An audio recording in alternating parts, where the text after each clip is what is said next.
Hello viewers, optional captcha কীভাবে solve করতে হয় আজ আমরা সেটা শিখব।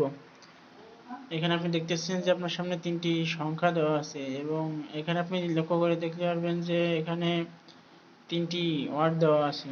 ওই সংখ্যা অনুসারে এই তিনটি ওয়ার্ড আপনার ক্লিক করে সলভ করতে হবে। তো এখানে যে সংখ্যাগুলো আপনার এখানে সংখ্যাও থাকতে পারে ওয়ার্ডও থাকতে পারে। তো আপনি এখানে যেগুলো থাকবে সেখানে প্রথমটির সাথে এখানে যে এগুলো দেওয়া আছে অপশনাল আপনি সেটাই ক্লিক করবেন। তো এখান থেকে আমি যে প্রথমে দেওয়া আছে 4, এখান থেকে আমি 4-এ ক্লিক করে দিচ্ছি।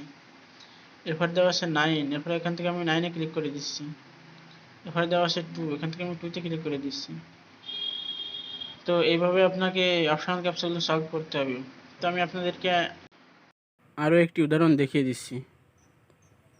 এখানে দেখেন এই উপরে 4টি শব্দ দেওয়া আছে। এই শব্দ থেকে আপনাকে নিচে যে 4টি অপশন দেওয়া আছে সেই অপশানে ক্লিক করতে হবে। তো এই উপরে যে এখানে এই 4টি ওয়ার্ড দেওয়া আছে, এই ওয়ার্ডের প্রথমে যেটা আছে আপনার এখান থেকে সেটা ক্লিক করে দিবেন। এরপর এখান থেকে দ্বিতীয় যেটা আছে আপনারা সেটা এখান থেকে সিলেক্ট করে দিবেন। এরপর তৃতীয় যেটা আছে সেটা আপনারা এখান থেকে ক্লিক করে দিবেন। এরপর চতুর্থটা ক্লিক করে দিবেন। তো এখানে অপশন কাজটি সলভ করতে গেলে আপনার যদি ভুল হয় সেক্ষেত্রে আপনারা এখানে রিসেট বাটন পাবেন। এই রিসেটের উপরে ক্লিক করলে আপনাদের সামনে দেখেন আবারও সেই অপশানগুলো চলে আসছে।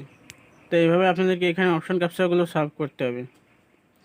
এই যে উপরে যে 4টি ওয়ার্ড দেওয়া থাকবে সেই ওয়ার্ড অনুযায়ী আপনার যে অপশানগুলো দেওয়া থাকবে সেই অপশানগুলোতে পরপর ক্লিক করতে হবে।